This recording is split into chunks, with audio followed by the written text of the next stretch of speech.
Mister Jackson petrol পাম্পের সামনে গিয়ে তার গাড়িটি আর আওয়াজ করছিল না, কিন্তু তিনি যখন তাদের গাড়ি সহ আরো 3জন লোককে তার কাছে আসতে দেখেছিলেন, তখন তিনি একটি লিফটের সন্ধানে করতে শব্দ আওয়াজ করছিলেন। এই 3টি গাড়ির মধ্যে একটি মাত্র গাড়ি নিরাপদ এবং আর গাড়িগুলি ডেঞ্জার জোনে আছে। তাহলে আপনি কি এই গাড়িগুলি তাকিয়ে দেখতে পারেন কোন গাড়িটি নিরাপদে আছে?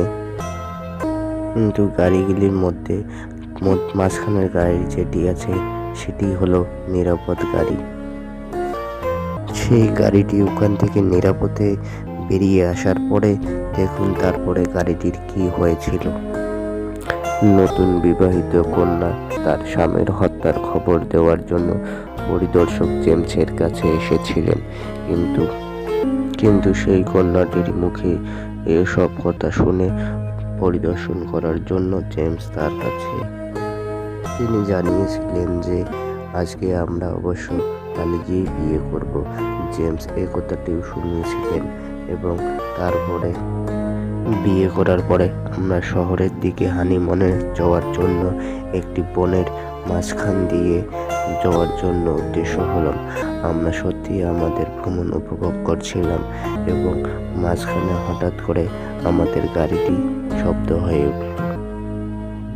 বনের ভিতরে যাওয়ার সময় আমরা আনন্দ উপভোগ করছিলাম, কিন্তু হঠাৎ করে গভীর বনের ভিতরে আমাদের গাড়িটি কাদার মধ্যে আটকে গেল এবং আমরা এটিকে কাদা থেকে টানতে অক্ষম ছিলাম কিন্তু আমি বনের ভিতরে কারো কাছে সাহায্য চাওয়ার জন্য চিৎকার করছিলাম, কিন্তু কেউ খুঁজে পাচ্ছিলাম না। কিন্তু একটু দূরে গিয়ে যখন আমি আর কাউকে দেখতে পেলাম না, তখন ফিরে এসে দেখি যে আমার স্বামী মৃত অবস্থায় পড়ে আছে, কিন্তু কিছু বুঝতে পারলাম না। আমি সঙ্গে সঙ্গে একটি রিপোর্ট করতে এসেছিলাম পুলিশের ওখানে, কিন্তু পুলিশের ওখানে রিপোর্ট করতে এসে পুলিশ কথাগুলি শোনার পরে তাকে কি বলল সেটা শুনে নেন, কিন্তু সে মিথ্যা কথা বলছে না সত্য কথা বলছে আপনারা সেটি অনুমান করতে পারেন। কিন্তু এটি সত্য না মিথ্যা আপনারা অনুমান করলেন, কিন্তু যদি কেউ পেয়ে থাকেন তাহলে কমেন্ট সেকশনে কমেন্ট করে জানিয়ে দেবেন। আপনাদের হাতে 10 সেকেন্ড সময় রইল।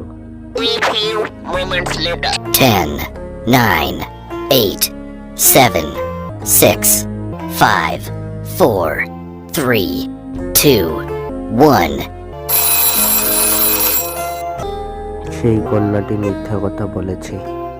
গাড়িটি যদি কাদায় আটকে যায় তবে সে কিভাবে এত পরিষ্কার হতে পারে, এবং যদি তিনি বনে কোনো সাহায্য না পান তবে তিনি কিভাবে থানায় এসেছিলেন রিপোর্ট করার জন্য, কিন্তু কন্যাটি সেই মিথ্যা কথাই বলেছিল।